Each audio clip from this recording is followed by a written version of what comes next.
لا يمكنك تسلق سلم النجاح وأنت ترتدي زي الفشل.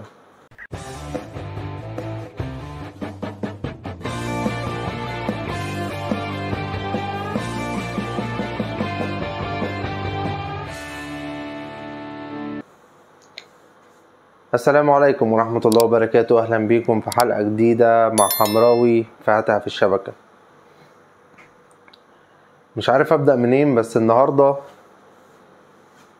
كان لازم أعمل حلقة لأن كان في كلام كتير قوي مش يضايق ويحرق الدم، بالرغم من ان هو مش غلط، وبالرغم من ان الكلام جزء منه هو الواقع اللي احنا عايشين فيه فعلا، بس كان لازم يبقى فيه رد، والرد ده من الناحيتين. طلع الاعلام السعودي وليد الفراج له كل الاحترام والتقدير،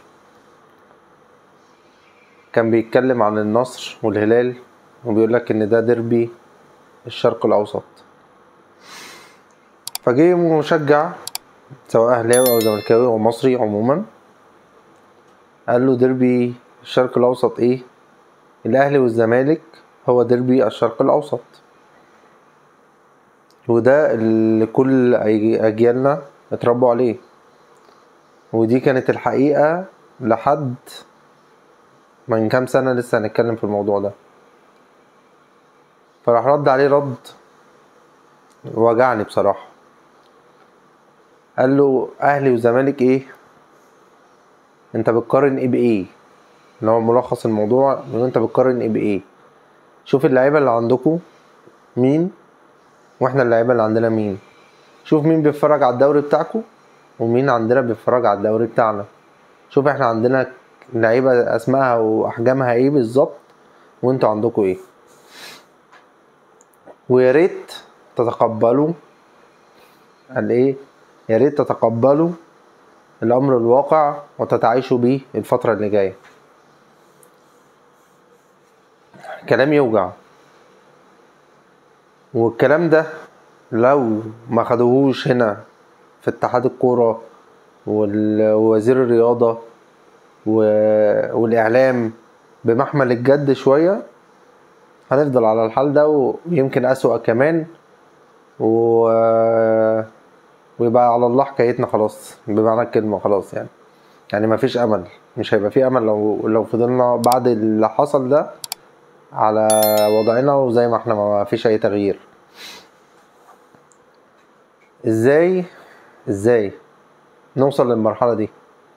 وعلى فكرة هو ده اصلا اللي احنا كنا بنتكلم عليه طول الحلقات اللي فاتت انا ووالي، ان احنا عايزين نغير الكرة المصرية، عايزين نطور الكرة المصرية، عايزين نرجع زي زمان اللي ما كانش حد يقدر يقول الكلام ده على ايام مثلا الجيل الذهبي وقبل احنا لحد الجيل الذهبي واحنا اسياد افريقيا واسياد اسيا واسياد الشرق الاوسط كله. وعلى فكرة مش في الرياضة بس، احنا بنتكلم في الرياضة، في العلم، في كل حاجة احنا كنا اسياد العالم يعتبر. بس للأسف جيل بعد جيل، فشل بعد فشل، إدارات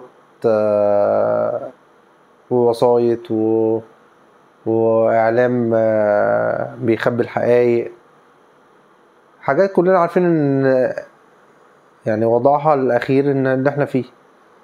يعني هنوصل لإيه بالتفكير وباللي بيحصل في البلد؟ هنوصل لإيه؟ ما طبيعي هنوصل للحال اللي احنا فيه دلوقتي.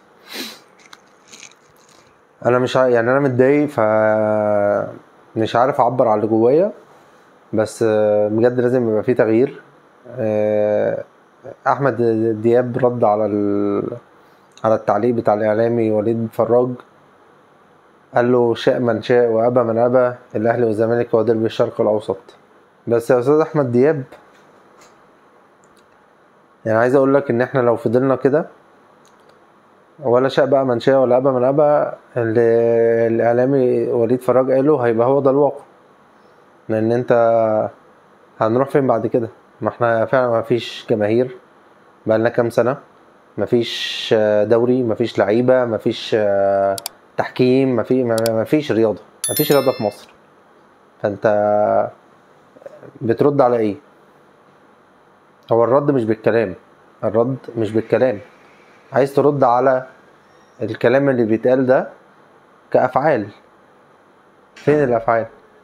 نشوف الموسم الجديد ازاي نبدأه، ازاي ناخد خطوة تدل ان ممكن يبقى فيه امل ان احنا نعرف نرد على الكلام ده.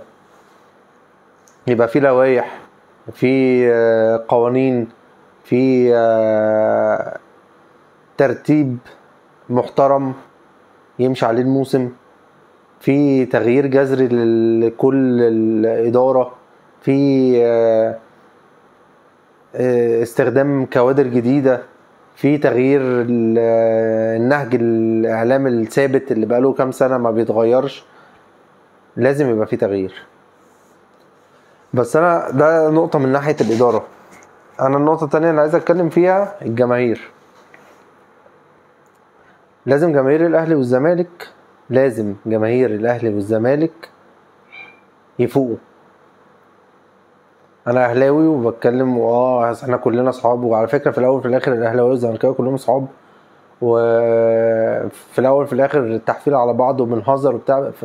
بس لازم نفوق بقى، لان الموضوع زاد على السوشيال ميديا، يعني عماله توصل الوضع من السيء للأسوأ.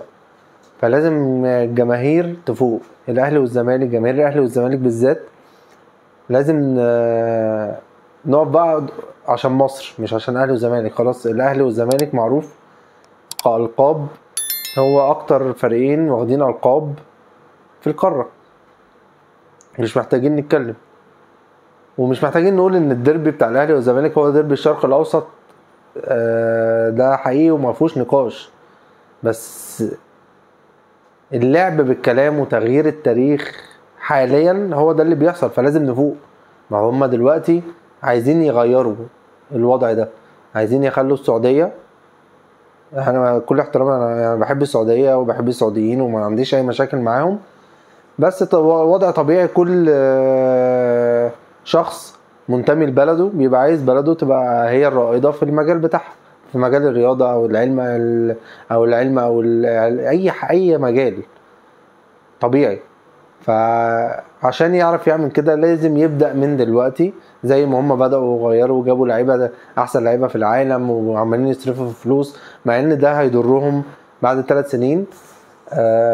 لان كمان 3 سنين اما يوصلوا لمرحلة ان 3/4 الفرق الكبيرة اللي موجودة في السعودية كلها تبقى لعيبة من اوروبا، فهيجيبوا منتخب سعودي منين؟ هيجيبوا لعيبة منين؟ مش هيبقى فيه لعيبة في منتخب السعودي، فالمنتخب السعودي هيهبط. بس كمان 3 سنين الوضع ده اللي هيبقى موجود، الا لو حصل تعديل تاني على اللي هم بيعملوه، ان هم مع اللعيبة اللي هم بيجيبوها من بره يبدأوا يدخلوا معاهم شباب من اللعيبة السعودية عشان ياخدوا الخبرة منهم. فده بصراحة هيبقى انجاز، وساعتها فعلا السعودية تبقى في حتة تانية. فاحنا لازم ناخد خطوة عشان نواكب اللي بيحصل ده. لازم الجماهير تفوق، يبقى التعصب، يقللوا التعصب. ما نفكرش بقى في اهلي وزمالك، ما نفكرش في بطولات، ما نفكرش في كل التحفيل، كل الهزار اللي بيحصل. لازم نفوق، كفايه هزار، كفايه هزار. ده الحل. لازم يبقى فيه منتخب مصري قوي. عشان يبقى فيه منتخب مصري قوي لازم يبقى فيه تغيير جذري في إدارات النوادي الدوري المصري. ازاي؟ يبقى فيه ناشئين. ازاي؟ يبقى فيه مدربين بتعرف تطلع ناشئين، بتعرف أساسيات الكورة عشان يطلع منتخب قوي يقدر ينافس، فنرجع زي ما كنا زمان. ده اللي لازم يحصل.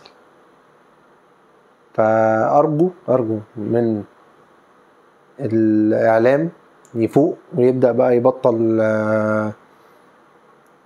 يعني مش عارف اقولها ازاي، بس يعني كلنا شايفين ان الاعلام بيعمل ايه. يعني كلنا شايفين الاعلام ازاي بينيم الناس بطريقة ما، ان هو يطلع تصريح من هنا على تصريح من هنا فيشعلل الدنيا، فالدنيا تولع، فكله يركز في اصل اللعيب ده قال ده كذا، اصل اللعيب ده راح عمل كذا، واحنا ما بنصدق ما شاء الله يعني. فالاعلام لازم يبدا يفوق، لازم يبدا يوجه اعتراضات قويه للادارات بتاعت النوادي. لازم الوزير الرياضه يتدخل، لازم يبدا يخلي في شروط ولوائح تجبر النوادي ان هي تبدا تطلع ناشئين متاسسين صح عشان نواكب اللي بيحصل. لازم التحكيم يتغير، لازم التصوير يتغير، اي حاجة تخص كرة القدم او اي رياضة تانية مع كرة القدم لازم نطورها. انا عشان لو بدأت اتكلم في تفاصيل التفاصيل هنقعد لغاية سنتين قدام بجد، لان التغيير فيه يعني مش هيجي في يوم وليلة، بس لازم يبقى فيه بوادر ان في تغيير، لازم يبقى فيه بوادر للتغيير. ايه البوادر دي؟ احنا اهو لسه هنبدأ الموسم الجديد، مع ان احنا لسه مخلصين الموسم، ودي اكبر غلطة موجودة عندنا لحد دلوقتي، مش عارفين يحلوها. فانتوا مش عارفين تحلوا ان انتوا تظبطوا المواعيد بتاعت الفرق، هتحلوا ان انتوا تطوروا الكرة كلها؟ طب ازاي؟ مش منطقي. يا اما يبقى تطلعوا بالافعال ان انتوا فعلا تسيطروا، ان انتوا تقدروا تغيروا مفهوم الكورة في مصر وتخلوا الناس تقتنع ان انتوا فعلا بدأتوا تشتغلوا على ده هيبان من الموسم ده. احنا بداية الموسم لو ما بقاش فيه لوائح وقوانين وعدل وعدم تحيز وعدم الاهتمام بالمكاسب الشخصية والمصالح الشخصية عن مصالح المنتخب ومصالح الرياضة في مصر، لازم عشان نعمل كده لازم الإدارة سواء الاتحاد المصري أو الرابطة أو وزير الرياضة لازم ياخدوا قرار من بداية الموسم بالتغيير الشامل. لو ده حصل يبقى ممكن يبقى في أمل ان احنا نرد على اللي بيتقال بالافعال مش بالكلام. مش هطلع مش كل اسهل حاجة الكلام، هطلع اقول لك يا عم بقى انت ولا فاهم حاجة وانت بتقول اي كلام، واصل احنا كنا. هي دي مشكلة المصريين، كل المصريين، اصل احنا حضارة 7000 سنة، اصل احنا بنعمل ايه دلوقتي؟ احنا فين دلوقتي؟ كلنا بنبص لورا، مفيش حد بيبص ان هو يعمل بقى عشان اما يجي جيل بعدينا يشوف لا ده الناس اللي ورانا على طول هم اللي عملوا. لازم يبقى فيه وقفة. وعلى فكرة الوقفة مش من ناحية الكوادر الإعلامية أو وزير الرياضة أو من ناحيتهم بس، هو الجانب الأكبر عندهم، لأن هم اللي ماسكين كل حاجة وهم اللي في إيديهم كل حاجة. بس في جزء على الجماهير، ما هو الجماهير لازم يبقى فيه وعي، لازم يبقى فيه وعي. ما اقدرش اقول لك هو وعي، لازم يبقى فيه وعي. لازم كل الجماهير تبدا تبص على المنتخب وتبص على الرياضه، ما تبصش على فرقهم. خلاص كفايه، احنا هنفضل نبقى كل واحد عايز ياخد كام بطوله محليه على بطوله افريقيه وخلاص. لا، احنا لازم نبص لمنتخب مصر. فيا ريت الناس تهتم بالكلام ده، ويا ريت يبقى في رد فعل. وهنجي لكم ان شاء الله في حلقه جايه نتكلم في نقط معينه، نقدر نقول لكم على بعض الحاجات اللي نقدر لو الاداره او الاتحاد المصري او الرابطه او وزير الرياضه ايه الخطوات اللي ممكن يعملوها عشان نبدا نطور ونبدا نحسن من الرياضه. واولهم الجماهير لازم ترجع. بكامل العدد. ما ينفعش اللي احنا فيه ده. ما هو الكوره عمرها ما هتتطور واللعيبه عمرها ما هتتطور الا لما يبقى فيه جماهير. الجماهير اللي موجوده 1000 و2000 ومش اصلا دول مش جماهير الكوره، احنا عارفين الكلام ده. فعمرنا ما هنتطور. اولا يعني ممكن نتكلم في ان اول 10 نقط هو ان الجمهور يرجع للاستاد، لازم.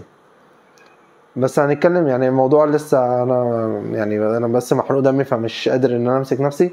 بس ان شاء الله الحلقه الجايه هنتكلم معاكم في ازاي ايه الخطوات اللي المفروض يعملوها عشان يبقى في تقدم للرياضه، ونعرف ازاي نرد على الكلام ده بالافعال مش بالكلام.